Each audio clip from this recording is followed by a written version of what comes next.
Welcome to Mr. Brandt's 5th grade Everyday Math Review. Today we're doing lesson 6.6, applying volume concepts.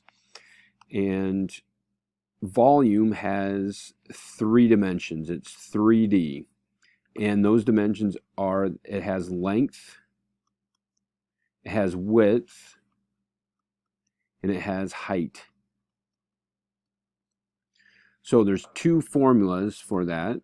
One formula is volume equals length times width times height. Remember, these dots represent multiplication.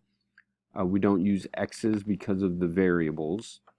And another formula for volume is big B times h. And the big B means area of the base. And to find area equals length times width. So you can see length times width still shows up, but sometimes they give us the area of the base and not the length times width. So I've got two problems for you to review, and the first one is going to be the volume of one of the World Trade Center buildings.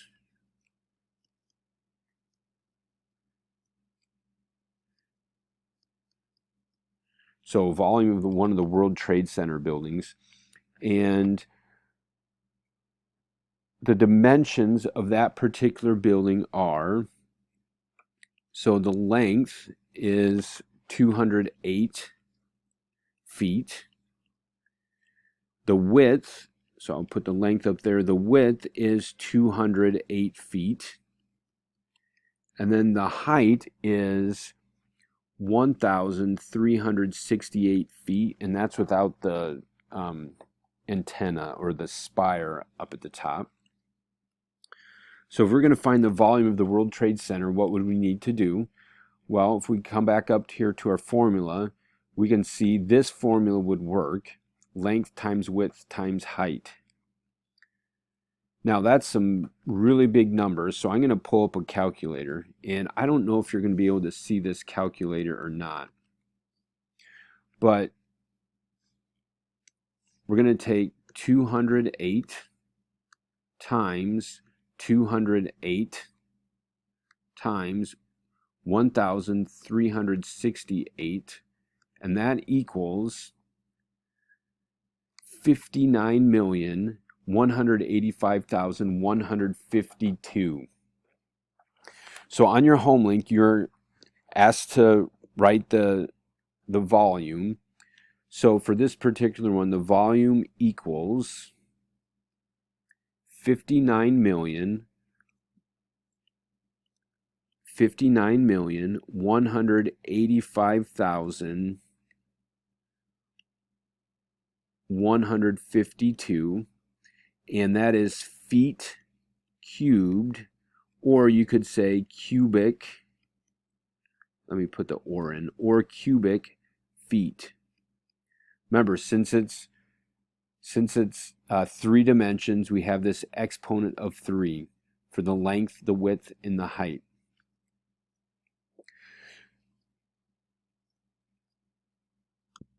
Okay, for our next building that we're going to find the volume for, we're going to stick in New York City, and this time we're going to do the Empire State Building.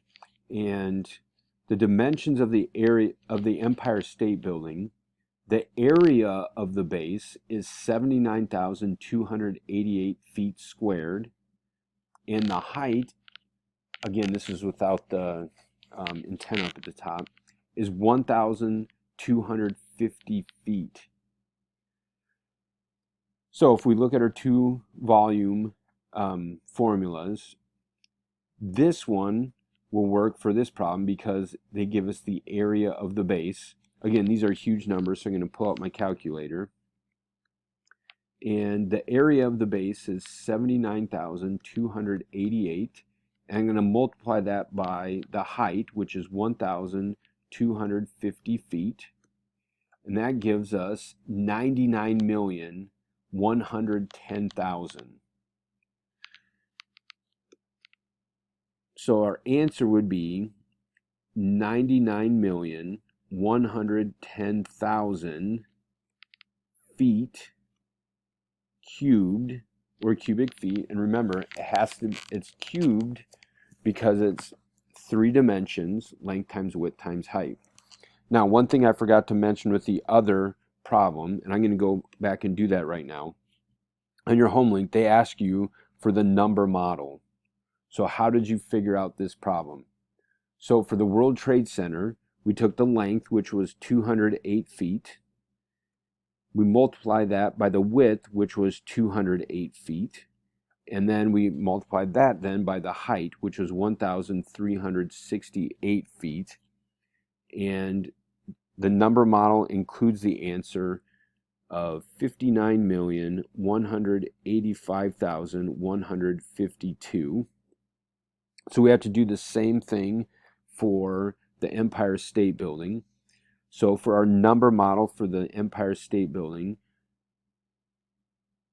we started with the area of the base, which was 79,288 feet squared, and we multiplied that by the height, which was 1,250 feet, and that gave us an answer of 99,110,000 feet cubed.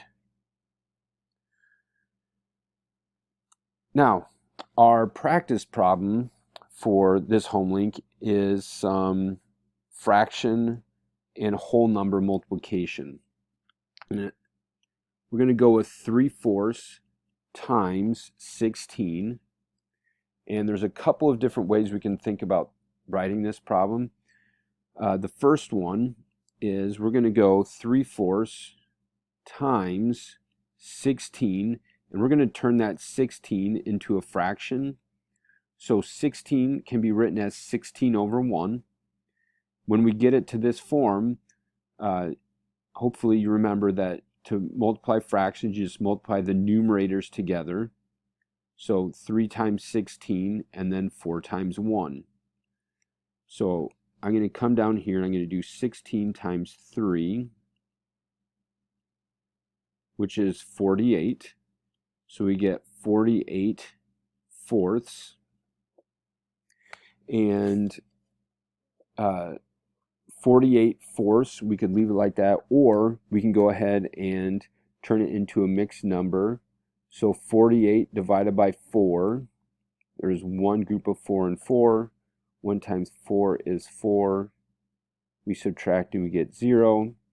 Bring down the 8. There are 2 groups of 4 and 8. 2 times 4 is 8. We subtract and we get 0. And this particular problem turned out to be no remainder, so it's just a whole number. So 3/4 of 16 is equal to 12, and 48 fourths is equal to 12. So our answer for that one would be 12. Now originally I was only going to do the one problem, but then I didn't plan very well and got the whole number answer. So let's go ahead and look at 1/5 of 21. And